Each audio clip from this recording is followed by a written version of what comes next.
In today's video, we're going to give you 7 strategies to prevent and escape a kidnapping attempt.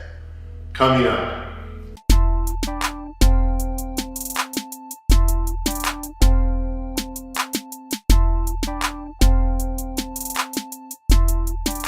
Hi everyone, this is Ernesto from AttaBoyCowBoy, and on this channel we give you health and wealth tips to help you be more successful. Now, I'm in Panama, Central America, and I saw something yesterday that kind of rattled my cage. I was walking up the street and I saw a van full of guys pull up and basically try to kidnap some lady. Luckily for her, a bunch of people got involved and they stopped it, and I kind of just bailed because I didn't want to be at risk because she was another foreigner like me. And it reminded me of an incident I had once in Chiapas, Mexico, the south of Mexico. I was traveling with this guy I had met at a youth hostel. He was a vegan from London, England. I remember he had some really cool ideas about a vegan army and all this other stuff. But anyway, he was really skinny. And a van full of guys pulled up and 3 guys grabbed him and tried to pull him into the van and take him. Luckily for him, I was with him. So we got into an altercation, and luckily it made such a commotion that the guys kind of just jumped back in the van and bailed. And they let the guy go, they didn't kidnap him, and we were good. But it taught me the importance of learning strategies to protect yourself in case anybody ever tries to kidnap you anywhere in the world. Later on, I'll share with you some other stories about other friends I know that have been kidnapped in other cities. Tip number 1 is try to avoid being kidnapped in the first place. Don't attract attention. Don't wear clothes with logos. Don't wear bright clothes. When you go to tourist areas, scope everything out first before you go in. There's usually people waiting there to prey on tourists. So be aware of your surroundings. If you need to get some money out of the ATM, get money from an ATM that is facing the street and there are other people around, because you don't want to go somewhere that's isolated. It'll make it easier for people to rob you and kidnap you. Tip number 2, try to avoid using taxis. Walk or use public transportation as much as possible. And even Uber's cool, you can use Uber, but taxis are really dangerous. One of my friends got kidnapped in Mexico City using a taxi. He was with his partner, they got kidnapped, and they basically got held hostage till his family in Los Angeles wired $10,000 for the kidnappers to release him. So a lot of times taxis are working with local kidnappers to make money off tourists. So I would avoid taxis if you're in an area where kidnapping is prevalent. Tip number 3, if you're driving a car, don't get too close to other cars. Leave at least 1 car space in front of you. I remember I was in Egypt once and I saw a car get boxed in by other cars. And I'm not sure if they were trying to kidnap the guy, but they boxed him in and they reached in, opened the window, they dragged the guy out of the car, and I don't know what happened.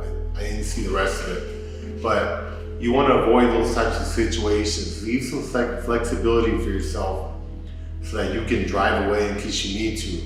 Kidnappers will try to box your car in and then pull you out of the car. So also roll up your windows, lock your doors, so they can't reach in and drag you out like the guy I saw in Egypt.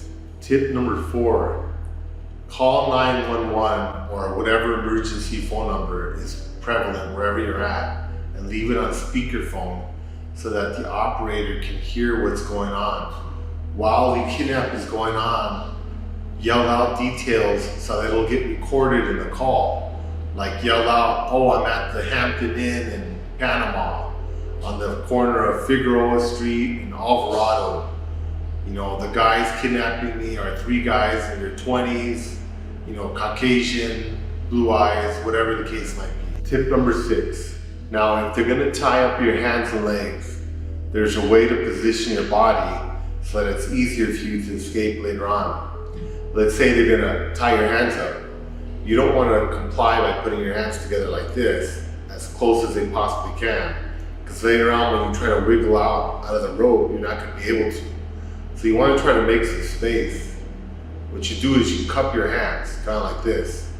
So it appears that your hands are all the way together, flat, but you still have some space. So later on when you relax your hands, you'll actually be able to slide one out. It'll make it much easier. Another thing you want to do is, aside from cupping your hands, is spread your fingers. By spreading your fingers out, you're actually activating some of the muscles here in your wrist, so you're making it wider. What that's going to do is give you more space. That later on you can relax your hand and then slide one out. It'll make it much, much easier.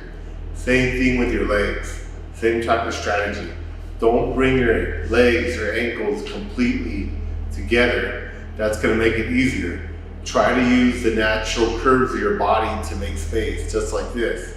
So with your feet, you can kind of invert the bottom of your feet like this, so that way your ankles aren't able to touch. So don't allow your ankles to touch. It's going to make it hard to untie yourself. Roll your ankles and you're going to make some space there. It'll make it much easier to untie yourself later. Tip number 7, if you get blindfolded and you're thrown into a trunk, pay attention to your surroundings. Make a mental picture of everything around you, the sights, the sounds, the smells, the time of day, the weather, if the wind was blowing. Pay attention to the direction your vehicle is moving. Do all this stuff so that later on, if you are able to escape and get to a phone, you can ask someone to come find you. You can call the police and tell them, hey, this is what I remember. And a local person may recognize some of the landmarks that you're mentioning. So try to remember as much information as you can and just stay cool. Obviously, it's not fun to be in somebody's trunk, but you want to try to make the best of it and be successful at escaping. So thank you again for listening. If you have any questions, please comment below and I'm happy to answer your questions. Thank you.